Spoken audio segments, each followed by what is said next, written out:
네, 32절에 이렇게 말씀하고 있죠. 주 여호와의 말씀이니라. 죽을 자가 죽는 것도 내가 기뻐하지 아니하노니 너희는 스스로 돌이키고 살지니라.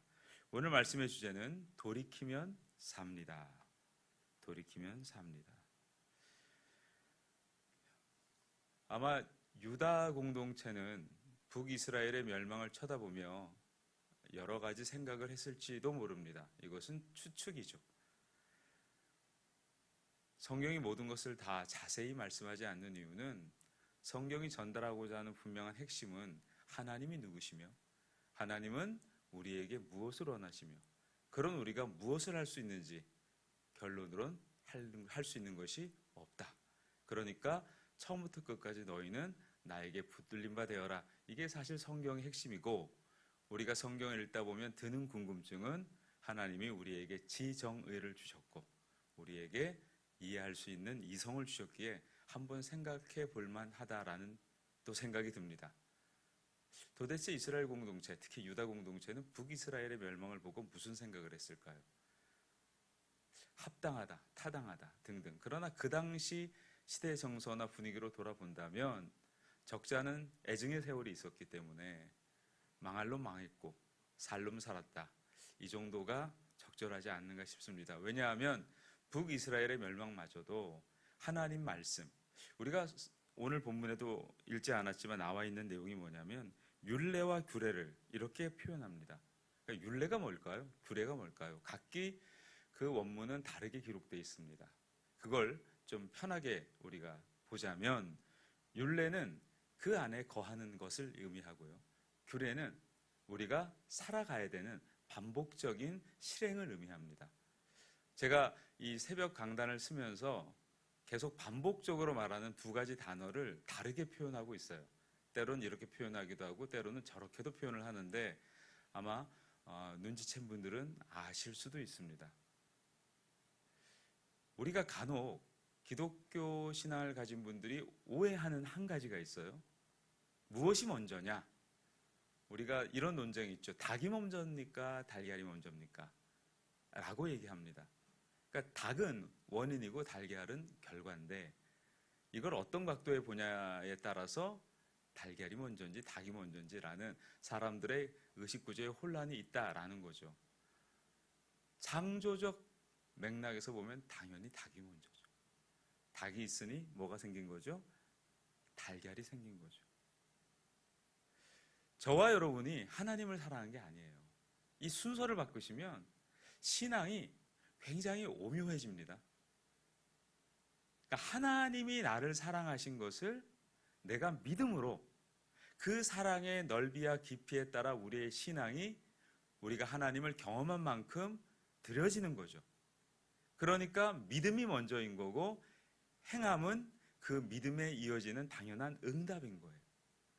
그런데 인간은 독특하게 그걸 자꾸 구분지려고 합니다. 왜일까요? 인간에게는 타락한 이후에 인간이 갖게 된 타락된 본성이 뭐냐면 자신의 공로와 자신의 대가의 치름을 조금 더 높이 평가하려는 경향이 있어요. 그걸 조금 더 강하게 얘기하면 하나님과 같아지려는 거예요. 인생 살다 보면 A나 B가 서로 막 다툼을 하게 되죠. 그때 A와 B를 중재하려는 경향이 인간에게 있어요. 그게 주로 우리가 성경 어디에서 좀 보게 될까요? 욥의 이야기로 우리는 보게 되죠. 그리고 나름 공정하다라는 평가를 내리려고 양자의 잘못을 책망하고 때론 양자의 잘한 것을 드러내서 결론을 내고 싶은 거예요. 그게 나름 인생 좀 산다라는 사람의 태도입니다. 그런데 여러분 아셔야 되는 건 인생은 그렇게 정의롭지도 공의롭지도 공평하지도 않습니다. 왜냐하면 우리가 죄 아래 출생했고 그 죄는 우리가 인지하든 인지하지 않든 우리의 인생을 끊임없이 끌어가요. 어디로 끌어갈까요? 그러니까 디모데후서 3장을 가만히 들여다보시면 왜 말세 때에 고통하는 때가 이르는지라는 말씀을 선언하고 바로 붙어 이어오는 것이 자기를 사랑하는 것, 이게 아마 신앙의 끊임없는 우리에게 딜레마를 줄 것입니다. 그러니까 사랑하는 게 뭐가 문제냐? 내가 나를 사랑하는 게. 그런데 죄 아래에 있기 때문에 그 사랑은 결국 어디로 갑니까? 자기 숭배로 가요. 자기 숭배의 이미지가 뭘까요? 실제 형상이 뭘까요? 그게 우상이에요. 그러니까 우상은 정확히 얘기하면 그 신을 인격적으로 존중하고 대우하는 게 아니라 내가 되고 싶은 어떤 상태의 수단일 뿐입니다. 눈이 있어도 보지 못하고 귀가 있어도 듣지 못하고 입이 있어도 말할 수 없는 그 대상을 내가 만들어 놓고 신이다라고 얘기하는 거예요. 그 이면엔 자신을 높이려는 인간의 아주 타락한 죄성이 가득 담겨 있는 겁니다. 그래서 우리가 항상 기억해야 되는 것은 부르심이 먼저입니다. 그리고 하나님은 뭐라고 계속 말씀합니까? 우리가 출애굽기 3장을 보면 모세가 부르심을 받을 때에 가장 먼저 하나님이 하신 말씀이 뭐예요? 모세가 물어보잖아요. 당신은 누굽니까? 누구라고 얘기해야 됩니까? 왜 그럴까요? 하나님은 형상이 있지 않기 때문에 그래요. 그래서 신앙이 어릴 때에는, 성경에 대한 이해가 낮을 때에는 어떤 걸 자꾸 경험하려고 해요? 이미지, 환상이라든지 예언이라든지 어떤 특정한 것을 내가 받음으로 내가 어떤 특별한 상태에 머물러 있다라는 경험을 희구해요. 신앙이 초기, 어릴 때에는 그런 많은 신앙적 경험을 하죠. 흔히 말하는 예지몽? 이런저런 꿈을 꾸기도 해요. 근데 신앙이 조금 더 우리가 인격화되면 말씀이 하나님이심을 경험하게 되죠. 근데 이것마저도 우리가 어떤 특정 성경 구절이나 어떤 우리가 읽었던 어떤 맥락에서 내 상황을 자꾸 접목하려는 경향이 있어요. 왜일까요? 우리는 육체를 입었기 때문에 그런 한계가 있는 거죠. 그러니까 하나님의 말씀이 만약에 지금 말씀되었다면 지금 바로 응답되어지고 아니면 금주 안에 뭐가 이루어져야 하나님 말씀을 믿는다라는 그런 생각을 자꾸 하게 되는 거죠. 이게 잘못됐습니까? 그렇다라는 게 아니라 그런 경향을 가지고 있다. 그러니 우리가 무엇을 해서 어떤 결과가 온다라는 게 우리에겐 자연스럽게 몸에 배는 거죠. 여러분, 설교자가 설교의 주제를 정할 때에 오늘 말씀의 주제는 돌이키면 삽니다. 이러면 돌이키라는 얘기잖아요. 그러면 산다라는 얘기잖아요. 그럼 돌이키라는 건 뭐예요? 액션이잖아요. 그 사는 건 결과잖아요. 그러니까 설교의 주제를 이렇게 정하는 이유가 뭘까요? 촉구죠. 선언이죠. 권면이죠. 이건 설교적인 어떤 용례일 수는 있어요.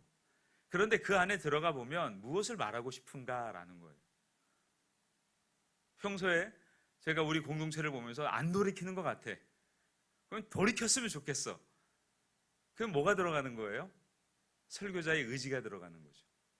그 의지를 담아서 성경을 전하는 것, 충분히 허용된, 저는 하나님께서 교회를 이끌어 가시는 한 방식이라고 봅니다.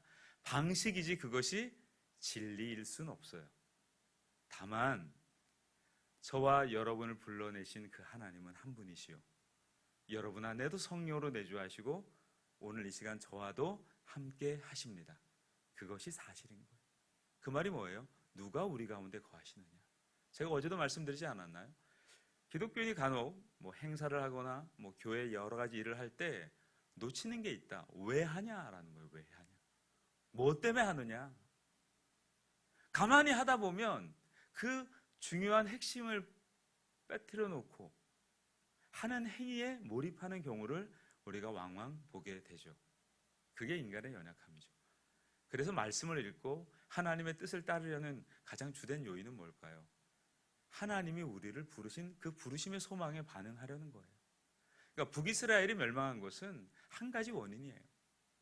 왜 그들을 부르셨는지를 새까맣게 잊어버리고 때마다 악한 왕들이 일어났고 그리고 그 왕들을 끊임없이 자기를 우상화했다라는 거예요.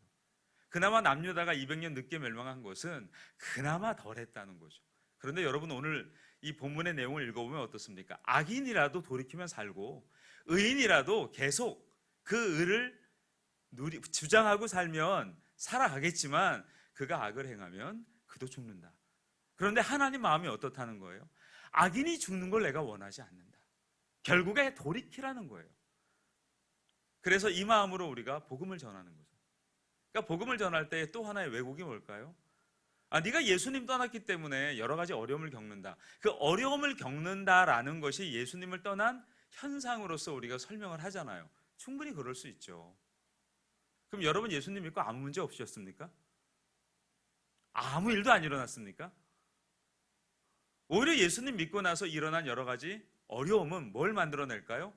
하나님이 왜 우리를 불러내셨는지에 관한 부르심의 이유를 깨달아가는, 부르심의 이유를 발견하는 신앙의 성숙을 불러일으켰고, 그리고 혹여 우리가 의롭게 되었지만 간혹 착각을 하는 거죠. 내가 의롭게 됐다라고. 그럴 수 있잖아요. 그 착각에 가장 많은 오류에 놓여있는 사람이 저 같은 목사라고 저는 생각을 합니다. 왜냐? 성경을 들어서 전하니까 마치 그것이 내게 허락돼서 전한 거지 내가 그렇게 사는 건 아닌데 살고 있다라는 착각을 할 수도 있어요. 제일 많이. 그래서 강단을 위해 기도하고 목회자를 위해 기도하는 이유는 그 착각에 가장 노출될 수 있는 대상이기 때문이에요. 말씀이 참 무겁잖아요. 하찮은 인간이 들고서도 여러분 그 말씀의 무게 때문에 그 사람이 무겁게 느껴지는 거예요. 그런데 말씀이 그를 무겁게 만든 거지 그가 무거운 건 아니거든요. 우리 죄가 얼마나 우리를 깃털처럼 가볍게 만듭니까? 바람 따라, 사람의 느낌 따라, 그 인생의 경험 따라 살랑살랑 거리면서 그렇게 움직이는 게 우리 인생인데, 하나님의 말씀이 우리의 마음과 우리의 중심에 놓여서 우리를 견고하고 흔들리지 않도록, 마치 이사야 24장의 말씀대로 주께서 심지가 견고한 자를 평강의 평강으로 붙드신다고 말씀하신 것처럼 그 심지가 견고케 하신 것이 누굽니까? 상한 갈 때도 꺾지 아니하시며 꺼져가는 등불도 끄지 아니하시는 우리 하나님이 아니십니까? 그래서 남유다가 북이스라엘을 보고 깨달아야 될 것은, 야 저놈들 잘난 척하더니 다른 민족과 연대하더니 꼴 좋다, 그 의식이 어디까지 내려간 겁니까? 예수님 오실 때까지 내려간 거예요. 그래서 너희들이 혼혈되었고 너희는 거룩한 사람이 아니다. 그러니 오늘 에스겔서 18장에 말씀하시는 것은, 자, 바벨론 포로, 에스겔이 2차 때 끌려갔던 사람이잖아요. 그러니까 예루살렘의 멸망을 눈으로 목도한 사람이라고 우리는 정확히 봤습니다. 성경적인 개관을 보면 그렇다라는 거죠. 그러면 어떤 마음이 들까요? 자기 민족이 왜 망했을까? 그리고 그 이전에 자신의 민족이었던 나라가 망한 이유가 뭘까? 이런저런 생각이 들지 않겠습니까? 그때 하나님이 하신 말씀이에요. 반드시 나는 심판한다. 의롭다라고 여겨졌는데도 불구하고 만약에 너희가 악을 행한다면 나는 심판할 것이다. 그러니까 우리가 인생이 뜻대로 풀리지 않으면 어떤 생각을 자꾸 하게 됩니까? 풀리지 않는 그 원인을 자꾸 찾고자 하죠. 그때 우리에게 두 가지 시각이 있다고 했잖아요. 하나는 내가 뭔가 잘 못해서 그런가? 그런 인간에게 뭐가 있어요? 죄책이 생겨요. 그리고 또 하나는 하나님께서 도대체 왜 이렇게 나에게 하시는가? 하나님이 공평하지 않으시다. 그런 생각을 할 수도 있습니다. 그래서 오늘 본문 25절과 29절에 두 번이나 같은 말이 반복되는 거예요. 주의 길이 공평하지 아니하다. 일종의 항의같이 하나님께 말씀하는 것 같습니다.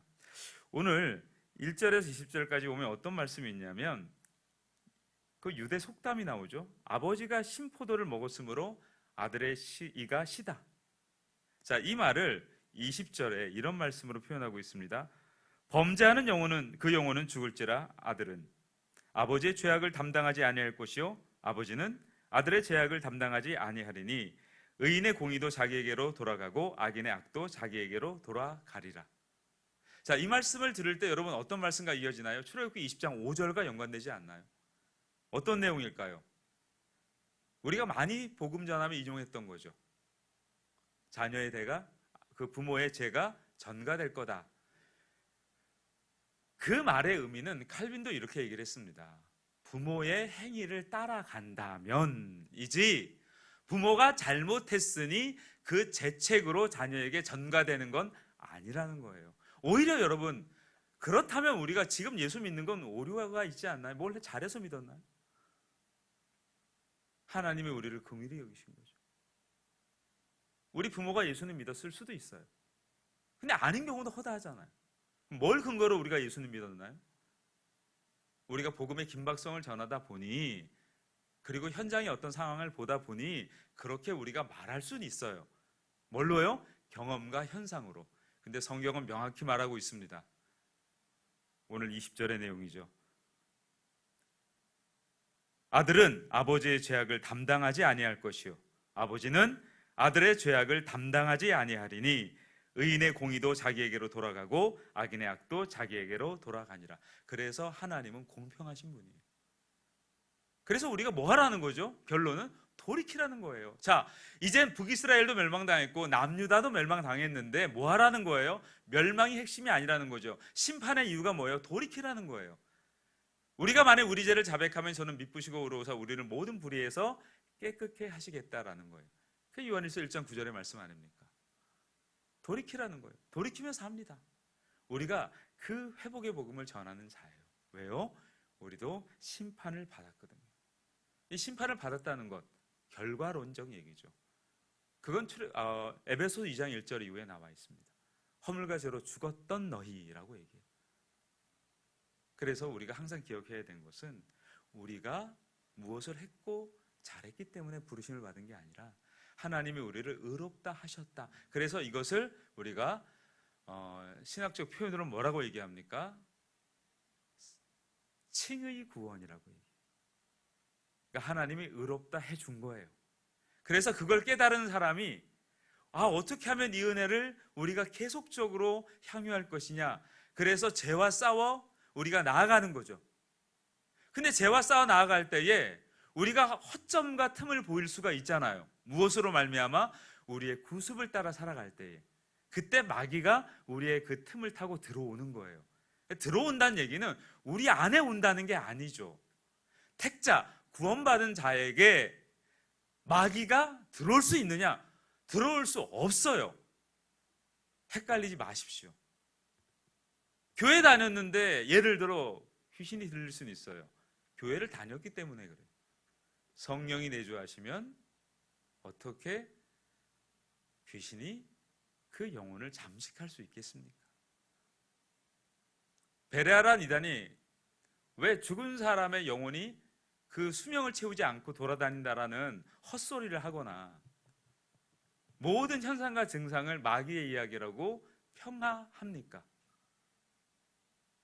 그들이 현상적인 것을 너무나 들여다보면서 성경의 이유를 놓쳤기 때문이에요.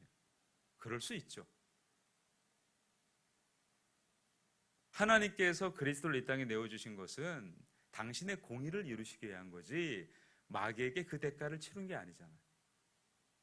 그래서 기독교 이단이 갖고 있는 가장 큰 오류가 죄값을 치렀다 했더니 자꾸 누구에게 죄값을 치렀다고 해요? 마귀에게 죄값을 치렀다라고 가르치거나 말할 수도 있다라는 거예요. 그걸 사탄 배상설이라고도 얘기하잖아요. 성경은 수미일관하게 얘기합니다. 돌이키면 어떻게 한다고요? 산다라는 거죠. 악인이 지은 죄라도 그가 돌이키면 하나도 기억함이 되지 않는다. 그러나 반대로 24절에 의인이 쌓아온 공의를 돌이켜 떠나면 그 공의 역시 하나도 기억되지 않는다라고 말씀해요. 이 돌이켜 떠난다는 이 말씀이 24절에 무려 이 짧은 구절 안에 5번의 동사로서 드러납니다. 만일 의인이 돌이켜 그 공에서 떠나 범죄하고 악인이 행하는 모든 가증한 일대로 행하면 살겠느냐? 그가 행한 공의로운 일도 하나도 기억함이 되지 아니하리니 그가 그 범한 허물과 그 지은 죄로 죽으리라. 그러니까 떠난다, 돌이킨다 이게 같은 의미로 쓰이거든요. 그만큼 돌이키는 게 중요하다는 거예요. 그러면 우리가 계속 돌이켜야 되는, 쉽게 말하면 고정된 자세로 한 자세로 계속 있어 보세요. 쥐가 나요, 안 나요? 쥐가 나죠. 도대체 그런 거라는 걸까요? 여기서 더 중요한 게 있어요. 23절입니다. 주 여호와의 말씀이니라. 내가 어찌 악인이 죽는 것을 조금이들 기뻐하랴. 그가 돌이켜 그 길에서 떠나 사는 것을 어찌 기뻐하지 아니하겠느냐. 그러니까 여기서 핵심이 뭐냐면 너희가 죽을 때까지 마치 하나님께 끊임없이 긴장 상태로 살아라 라는 게 아니라 뭘 얘기하고 싶어서 이렇게 강조하셨느냐, 이게 중요한 거예요. 그러니까 히브리어의 핵심이 뭐냐면 강조점이에요. 왜 강조하고 있느냐, 그 강조의 이유가 23절에 나와 있는 거죠. 하나님이 기뻐하지 않는다. 그러니까 늘 성경의 주제가 무엇이냐, 주어가 무엇이냐를 놓치면 우리가 사변적인 것을 중심으로 놔버리는 거죠. 근데 그게 인간의 이해 가운데 편하게 와요. 그러니까 여러분, 은혜 받을 때 제발 당부드리는 것은 편한 자신의 관성대로 가지 마시라는 거예요. 신앙의 성숙은 전혀 다른 맥락에서 올 때가 너무 많아요. 여러분, 익숙함이 여러분에겐 유익함일 수도 있지만 때론 그것이 여러분에게는 고착과 고정을 만들어 신앙의 성숙을 방해할 수도 있다라는 겁니다. 하나님 마음이 그토록 간절하시다는 거예요. 그래서 이스라엘은 정확히 돌이키면 살고 돌이키지 않으면 죽는다는 그 원리를 뭐라고 표현하느냐, 이게 되게 중요해요. 공평하지 않아요. 누가? 하나님이. 왜 이런 자꾸 생각을 하게 될까요? 행위에 집착하거나 아니면 행위를 계속 유지하라는 거냐, 이 두 갈래로 나눠지는 거죠. 마치 극자와 극우처럼. 그러니까 계속 이렇게 살라는 거예요, 하나님. 너무한 거 아닙니까? 아니면 이렇게 계속 살았는데 왜 요거밖에 안 돼요? 뭐 그런 맥락이라는 거죠.